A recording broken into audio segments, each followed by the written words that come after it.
What's up, guys? Welcome back to the channel. So, I'm just gonna say this plane took me about a half hour to build. Probably one of the quickest planes that I've ever put together, and I have some ones that have just gone together pretty quickly. So the only thing that you actually have to glue, it's kind of like the A10 Warthog, the twin 80mm Warthog there, where all you have to glue is this tail section on, and then the rest kind of just screws together. That's about it. That's all there is to it, man. It's big. It's bigger than I thought it was gonna be. Actually, you know what? Let me rephrase that. It's as big as I thought it was gonna be. I'm so emotional right now. No, I'm just kidding. Oh my God, I've been wanting this plane for so long, and I finally have it.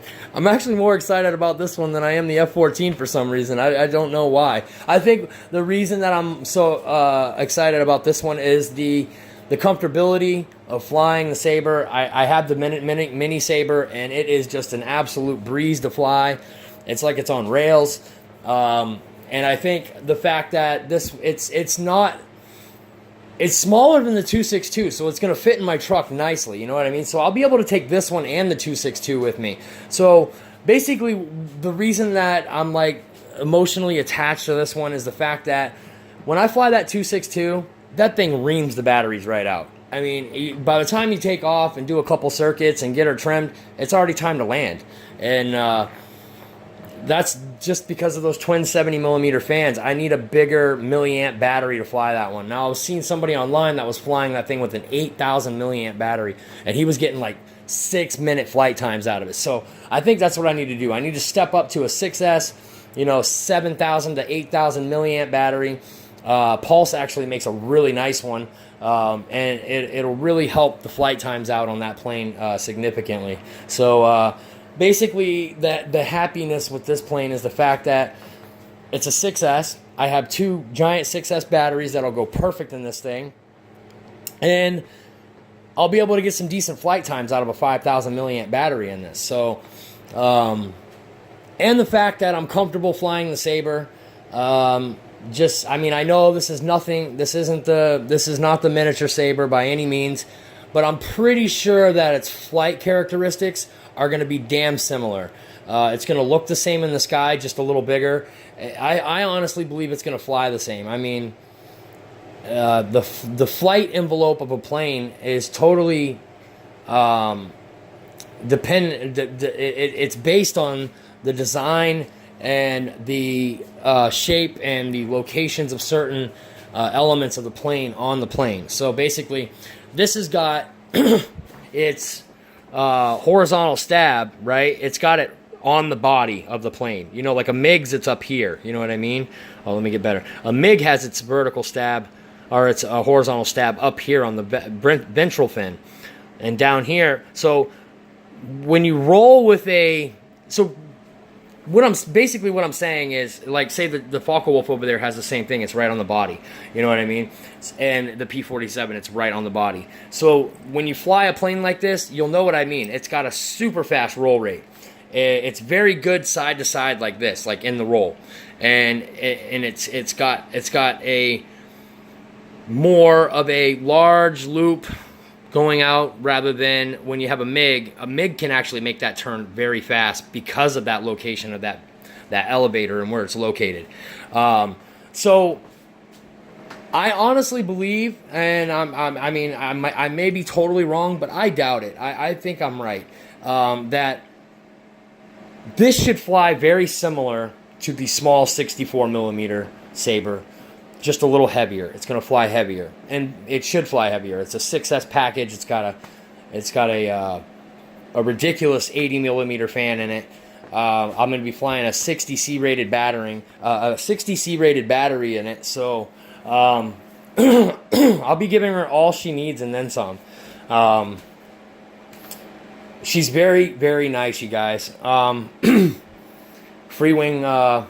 They knocked it out of the park with this one. This one is really nice. This is a very nice replica of the F-86 Sabre. This is probably like an A5 model. I'm noticing that it's got the 650s. There was an F2 Sabre as well, slightly faster, better engine, and it came with 4 20 mils instead of 650 cals. So the F2 Sabre, you guys can look it up. There's an A5 Sabre, then there's an F2 Sabre, there's an F25 Sabre. They're all in the Sabre family. The A5 Sabre is the one that saw combat first, I believe. It was the A5 Sabre, the Mark A5, or whatever, the A5, A-5 Sabre. 650s, the really fast machine guns too. They were the second generation Brownings that just spit out a ton of lead, tons of lead. They weren't slow like these were more like they fired fast. You'll find the same guns on like the F-84. The same guns you'll find on the CL-13. Okay, so the CL-13 was a Sabre as well, but the CL-13 was a German captured variant of the Sabre. So it was like an F2 Sabre, but the CL-13, the Germans got a hold of that engine and they were able to do, certain things with it. I wouldn't say a German captured. It was actually an F-86 that the Germans got their hands on and they tweaked it. And the CL-13 was probably one of the fastest Sabres that was ever made. The Japanese had a couple of variants of the Sabre as well. They had an F-30. I can't remember what the other one was, but I know that they had the F-86 F or A-30 or F-30 or something like that. The Japanese had a variant of the Sabre as well. And so basically, I don't know if any of these planes were ever combat tested or whatnot, but I do know that they did have these variants of these planes. But the F-2 Sabre was probably my favorite, and the reason I say that is because it had those 420mm cannons instead of these 650s. Now, I don't know if the F2 Sabre ever saw combat. I don't know that at all. I don't have any idea of its combat history, but I do know that there were plans, and there was an actual F2 Sabre that was built with these massive 20mm cannons. There was 4 of them. I think it held just under 500 rounds, and boy, oh boy, what a nightmare that thing was. And they weren't the slow shooting 20mm cannons. These were also the fast cannons. Like you had the M102 cannons and stuff like that, and then you had the step up, like say the British had the Hispano cannons, but they had Hispano Mark 1s, Mark 2s, Mark 3s, and I believe the Mark 5 Hispanos, boy, those things just ripped out some lead. They just threw out a ton of lead. My favorite cannon of all time, the Hispano cannon. I don't know why. I honestly thought that they were better than the American 20mm cannons at that time, and I'm having a hard time thinking about what those cannons were called. I can't think of. They were on the Bearcat. They were on what else were those 20mm on? Oh, they were on the F7F, Hellcat. They were not on the Hellcat, but the F7F Tiger Cat. And so on. Planes, Bearcat, and above. I believe that there was a variant of the Corsair that actually had a set of these American cannons on it. But anyways,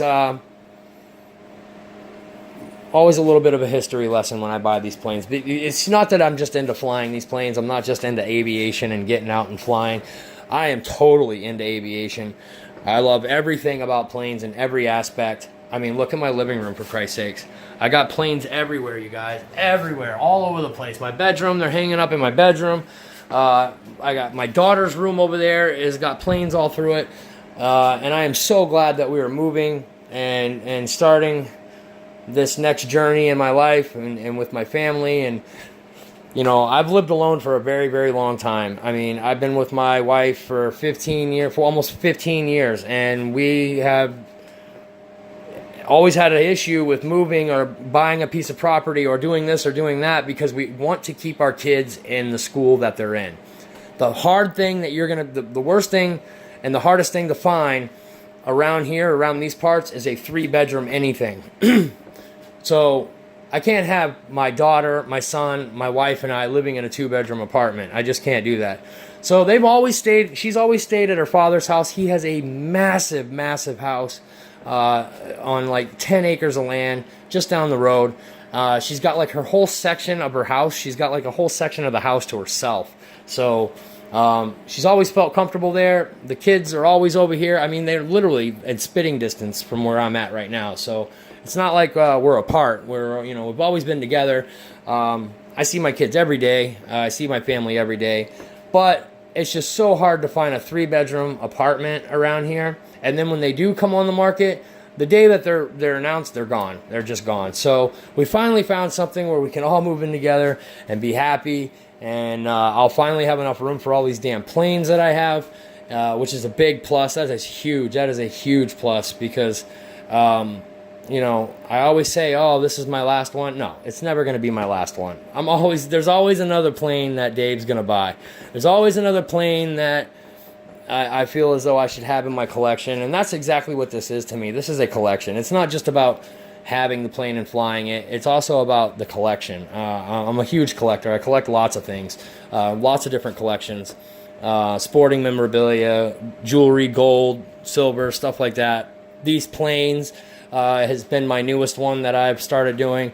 So the planes that you see here right in front of you right now, this is just a year.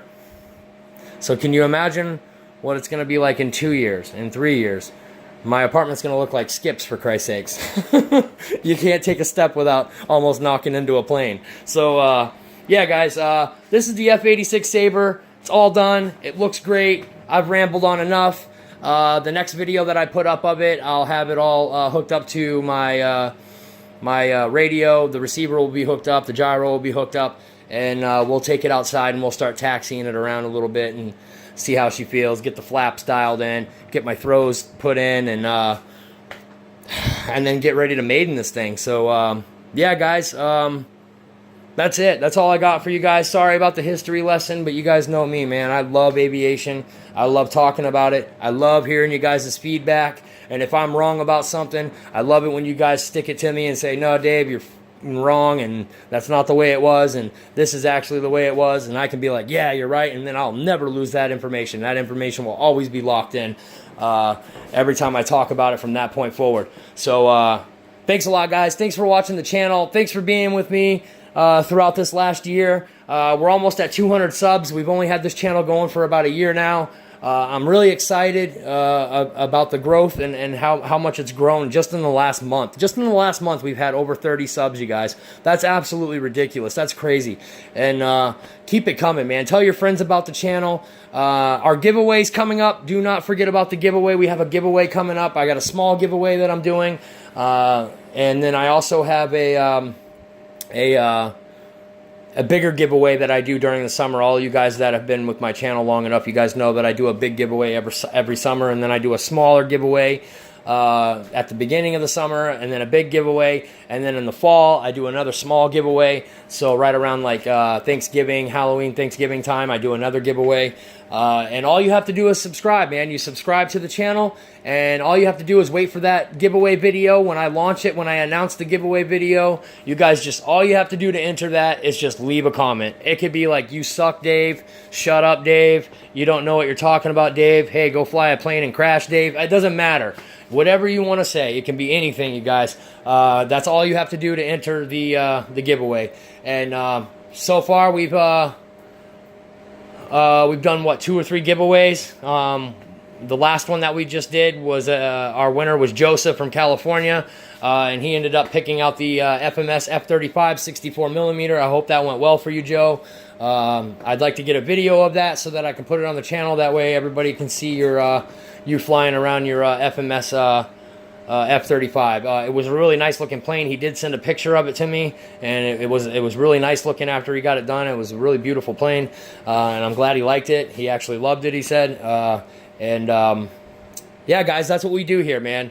We just have fun. We buy planes, we unbox them, we put them together, we go fly them. I give you my honest opinion about the plane. And that's about it, guys. And then the giveaways. We do the giveaways as well. I'm hoping that we can get into some other stuff later on in the show, like later on in the future. We can get into some things. Maybe me and Skip, we can partner up. I don't know. He's doing pretty well over there by himself. But no, I'm just kidding. Skip's a good friend of mine, and he always will be. and I met him personally by doing this, by doing this channel, and him and I have just been we've become pretty good friends over the last year, and he's a good guy. He's got a great channel. He does exactly what I do, but he goes more in depth with his stuff. He doesn't talk as much, and some people like that. But that's it, guys. That's all I got. I'm done rambling. I'm just excited right now. I'm full of joy right now. I'm really happy. That's it, guys. I'm Dave. This is Dave's RC with the Freewing 80mm F86 Sabre. Peace.